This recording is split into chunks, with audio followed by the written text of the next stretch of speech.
अथ श्री चतुर्थो अध्याय प्रारंभ। इंद्रादि देवताओं द्वारा देवी की स्तुति।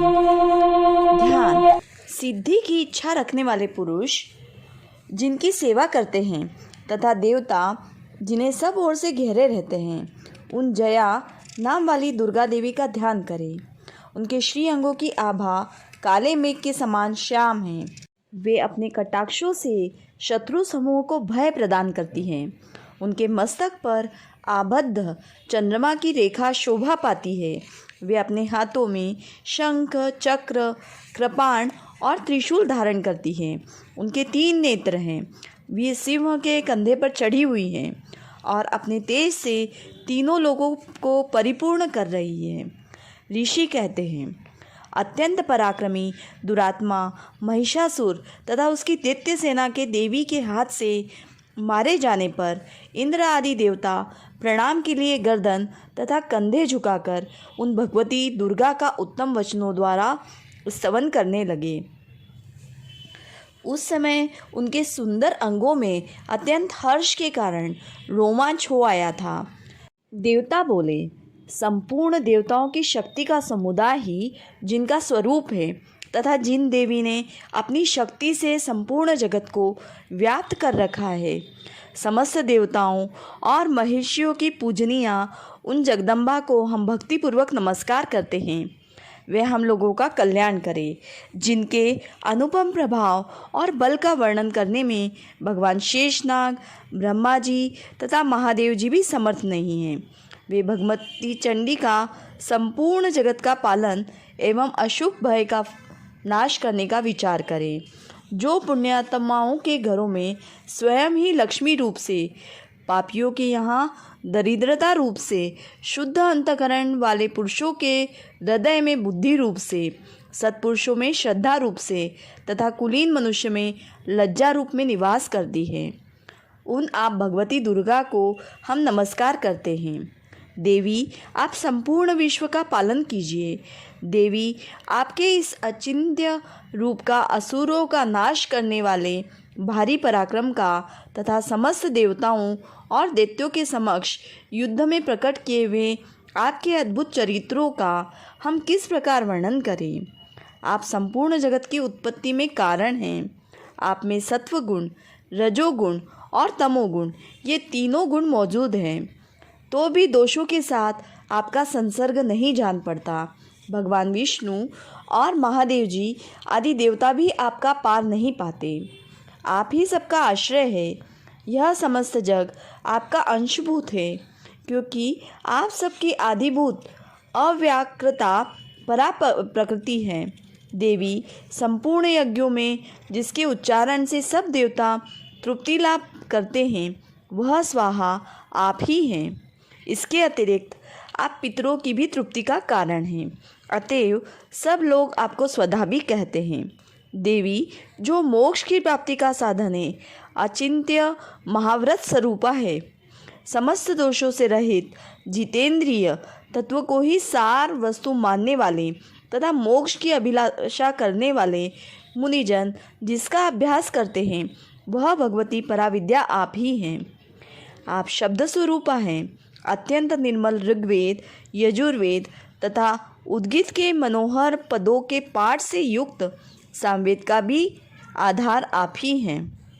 आप देवी त्रयी यानी तीनों वेद और भगवती 6 ऐश्वर्यों से युक्त हैं। इस विश्व की उत्पत्ति एवं पालन के लिए आप ही वार्ता यानी खेती और आजीविका के रूप में प्रकट हुई हैं। आप संपूर्ण जगत की घोर पीड़ा का नाश करने वाली हैं। देवी, जिसे समस्त शास्त्रों के सार का ज्ञान होता है, वह मेधा शक्ति आप ही हैं। दुर्गम भव सागर से पार उतारने वाली नौका रूप दुर्गा देवी भी आप ही हैं। आपकी कहीं भी आसक्ति नहीं है। केटप के शत्रु भगवान विष्णु के वक्षस्थल से एकमात्र निवास करने वाली भगवती लक्ष्मी तथा भगवान चंद्रशेखर द्वारा सम्मानित गौरी देवी भी आप ही हैं। आपका मुख मंद मुस्कान से सुशोभित निर्मल पूर्ण चंद्रमा के बिंब का अनुकरण करने वाला और उत्तम सुवर्ण की मनोहर क्रांति से कमनीय है। तो भी उसे देखकर महिषासुर को क्रोध हुआ और सहसा उसने उन पर प्रहार कर दिया। यह बड़े आश्चर्य की बात है। देवी वही मुख जब क्रोध से युक्त होने पर उदयकाल के चंद्रमा की भांति लाल और तनी हुई बोहों के कारण विकराल हो उठा, तब उसे देखकर जो महिषासुर के प्राण तुरंत नहीं निकल गए, यह उससे भी बढ़कर आश्चर्य की बात है। क्योंकि क्रोध में भरे हुए यमराज को देखकर भला कौन जीवित रह सकता है।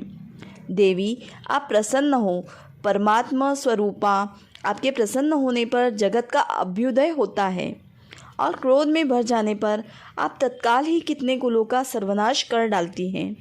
यह बात अभी अनुभव में आई है, क्योंकि महिषासुर की यह विशाल सेना क्षण भर में आपके कोप से नष्ट हो गई है। सदा अभ्युदय प्रदान करने वाली आप जिन पर प्रसन्न रहती हैं, वे ही देश में सम्मानित हैं। उन्हीं को धन और यश की प्राप्ति होती है। उन्हीं का धर्म कभी शिथिल नहीं होता तथा वे ही अपने हष्ट पुष्ट स्त्री, पुत्र और मृत्यु के साथ धन्य माने जाते हैं। देवी आपकी ही कृपा से पुण्यात्मा पुरुष प्रतिदिन अत्यंत श्रद्धापूर्वक सदा सब प्रकार के धर्मानुकूल कर्म करता है और उसके प्रभाव से स्वर्ग लोक में जाता है। इसलिए आप तीनों लोकों में निश्चय ही मनोवांछित फल देने वाली हैं। माँ दुर्गे आप स्मरण करने पर सब प्राणियों का भय हर लेती हैं और स्वस्थ पुरुषों द्वारा चिंतन करने पर उन्हें परम कल्याणमयी बुद्धि प्रदान करती हैं। दुख, दरिद्रता और भय हरने वाली देवी, आपके सिवा दूसरी कौन है जिसका चित्त सबका उपकार करने के लिए सदा ही दयाद्र रहता हो। देवी इन राक्षसों के मारने से संसार को सुख मिले तथा ये राक्षस चिरकाल तक नरक में रहने के लिए भले ही पाप करते रहे हो, इस समय संग्राम में मृत्यु को प्राप्त होकर स्वर्गलोक में जाए, निश्चय ही यही सोचकर आप शत्रुओं का वध करती हैं। आप शत्रुओं पर शस्त्रों का प्रहार क्यों करती हैं? समस्त असुरों को दृष्टिपात मात्र से ही भस्म क्यों नहीं कर देती? इसमें एक रहस्य है।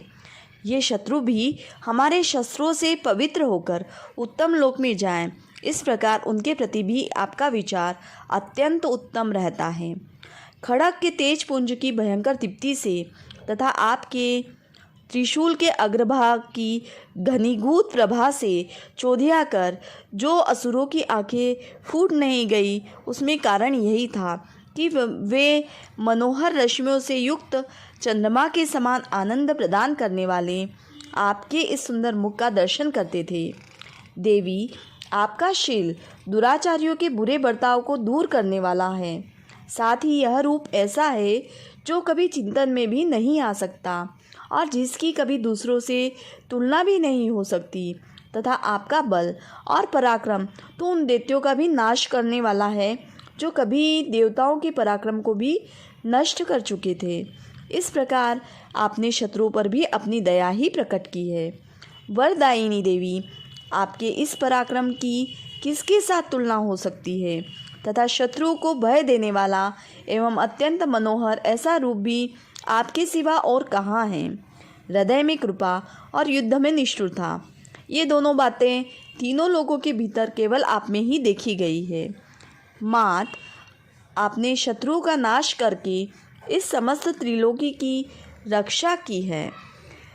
उन शत्रुओं को भी युद्धभूमि में मारकर स्वर्गलोक में पहुंचाया है तथा उन्मत्त दैत्यों से प्राप्त होने वाले हम लोगों के भय को भी दूर कर दिया है। आपको हमारा नमस्कार है। देवी, आप शूल से हमारी रक्षा करें।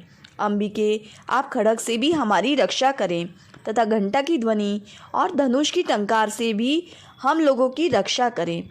चंडिके, पूर्व, पश्चिम और दक्षिण दिशा में आप हमारी रक्षा करें तथा ईश्वरी, अपने त्रिशूल को घुमाकर आप उत्तर दिशा में भी हमारी रक्षा करें।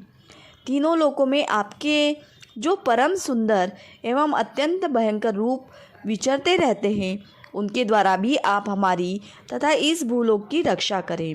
अंबिके, आपके कर पल्लवों में शोभा पाने वाले खड़ग, शूल और गदा आदि जो जो अस्त्र हो, उन सब के द्वारा आप सब ओर से हम लोगों की रक्षा करें।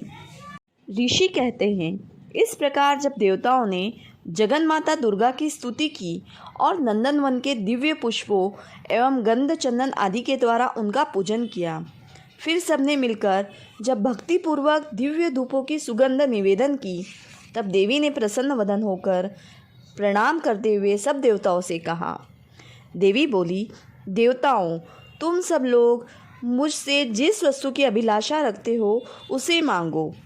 देवता बोले, भगवती ने हमारी सब इच्छा पूर्ण कर दी है, अब कुछ भी बाकी नहीं है, क्योंकि हमारा यह शत्रु महिषासुर मारा गया।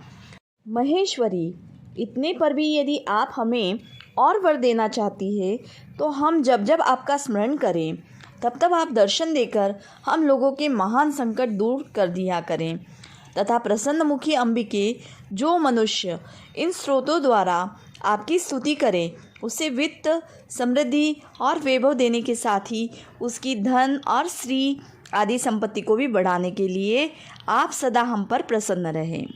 ऋषि कहते हैं, राजन, देवताओं ने जब अपने तथा जगत के कल्याण के लिए भद्रकाली देवी को इस प्रकार प्रसन्न किया, तब वे तथास्तु कहकर वहीं अंतर्ध्यान हो गई।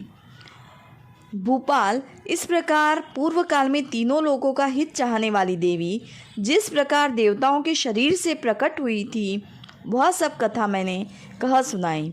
अब पुनः देवताओं का उपकार करने वाली वे देवी दुष्ट दैत्यों तथा शुंभ निशुंभ का वध करने एवं सब लोगों की रक्षा करने के लिए गौरी देवी के शरीर से जिस प्रकार प्रकट हुई थी, वह सब प्रसंग मेरे मुँह से सुनो। मैं उसका तुमसे यथावत वर्णन करता हूँ। इस प्रकार श्री मार्कंडेय पुराण में सावर्णिक मनवंतरन की कथा के अंतर्गत देवी महात्म्य में शक्रादि स्तुति नामक 4था अध्याय पूरा हुआ।